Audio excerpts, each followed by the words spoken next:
ఇప్పుడు మనం రైతులకు సంబంధించి ఇంకొక కారణం ఇష్టానుసారంగా యూరియా విక్రయాలని చెప్పేసి ఒక వార్త చూస్తున్నాం. ఇక్కడ ఒక్కో బస్తాపై 45 రూపాయల అదనపు వసూలు, డబ్బులు చెల్లించిన రసీదు ఇవ్వని యజమానిని ఒక వార్త రాశారనమాట. అయితే అతను ఫోన్పేలో అమౌంట్ చేసినప్పుడు వాళ్ళు రసీదు ఇవ్వాలన్నమాట. ఎన్ని సంచులు కొన్నాడు ఏందనేది కంపల్సరీగా రైతులకు రసీదు ఇవ్వాలన్నమాట. అట్లా ఇవ్వలేదని చెప్పి ఒక వార్త ఇచ్చారు. చూద్దాము. తిమ్మాజిపేట మండలం అంటే నాగర్ కర్నూలు జిల్లాలో జరిగింది. ఇది మండలంలో పెస్టిసైడ్ ఫెర్టిలైజర్ దుకాణ యజమానులు ఇష్టానుసారంగా ఎరువులు విత్తనాలు విక్రయిస్తున్నారు. ప్రభుత్వ నిబంధనల విరుద్ధంగా నిర్లక్ష్యంగా వ్యవహరిస్తున్నారు. అధికారుల నిర్లక్ష్యం, పర్యవేక్షణ లోపం కారణంగా అక్రమ దందాకు తెరలేపారు. అంటే అగ్రికల్చర్ ఆఫీసర్ ఉంటారు కదా, ప్రతి మండలానికి దానికి సంబంధించిన అధికారులు ఉంటారు, మరి జిల్లా స్థాయి అధికారులు ఉంటారు. కానీ ఈ మండల స్థాయి అధికారులు వాళ్ళు చూసి చూడనట్లు వాళ్ళ గురించి ఫిర్యాదులు వచ్చినా కానీ పట్టించుకోకపోవడం వల్ల ఇట్లా చేస్తారని చెప్పి వార్త రాశారనమాట. ప్రభుత్వ నిబంధనల ప్రకారం ఒక్కో బస్తా యూరియా 266 రూపాయల 60 పైసలకు అమ్మాలన్నట. వీళ్ళు ఏం చేసారు, 310 రూపాయలకు అమ్మిండంట ఒక బస్తా. ఒక్కో బస్తాపై అదనంగా 45 రూపాయలు వసూలు చేసిండు.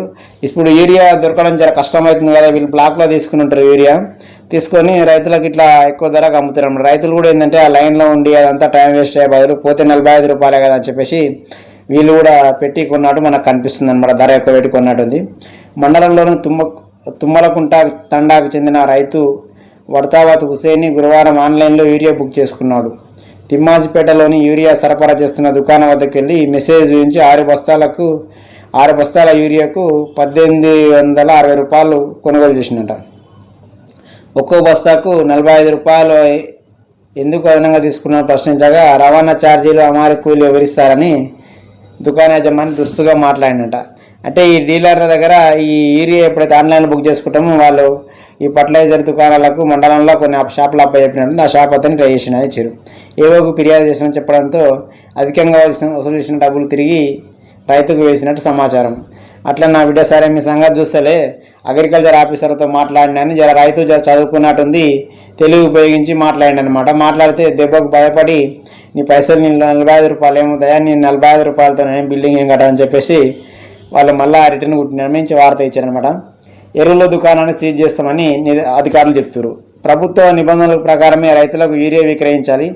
అధిక ధరకు వసూలు చేస్తే రైతులు ఎరువుల దుకాణాన్ని సీజ్ చేస్తామని ఏవో కమల్ కుమార్ హెచ్చరించారు. తిమ్మాజిపేటలో దుకాణందారులు అధిక ధరలు తీసుకున్న విషయం తన దృష్టికి వచ్చింది. తనిఖీ చేపట్టి నిర్వాహకులపై చర్యలు తీసుకుంటామని ఇచ్చారనమాట.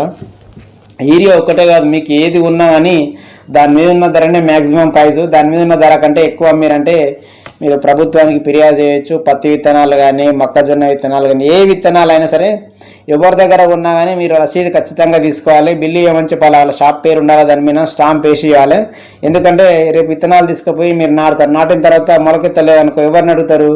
ఆ డీలర్ని అడిగితే నా తానే ఉన్నాడు సాక్ష్యం చూపి అంటాడు. మీ ఊర్లో ఉండే ఫర్టిలైజర్ షాపు లేకుంటే మండలంలో ఉండే సీడ్ షాప్ ఎక్కడో కొంటారు. కొన్నప్పుడు మేము నీతానే ఉన్నామని మీరు ఎంత నెత్తినోరు కొట్టుకున్నా లాభం ఉండదు. కాబట్టి మీరు రైతులు రసీదు ఖచ్చితంగా తీసుకుంటే ఆ రసీదు మీద కూడా నువ్వు కట్టిన అమౌంట్ రాసిండా లేదా, దాని మీద ఎక్స్పైరీ డేట్ అవన్నీ వాళ్ళ స్టాంపు అవన్నీ వేయాలన్నమాట.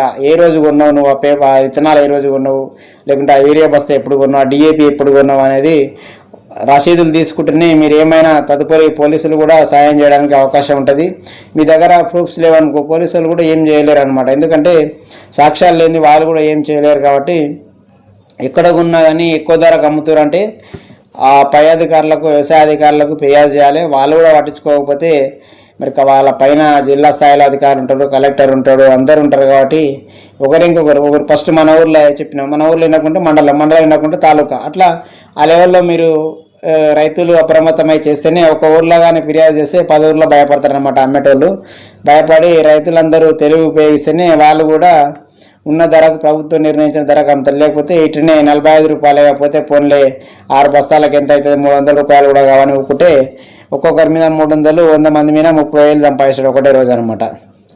సో కాబట్టి ప్రభుత్వం క్లియర్గా చెప్తుంది, మీరు ఎవరి దగ్గర ఉన్న రసీదులు తీసుకోవాలి, ఖచ్చితంగా ఎంత ధర గుంటూరు తీసుకోవాలి.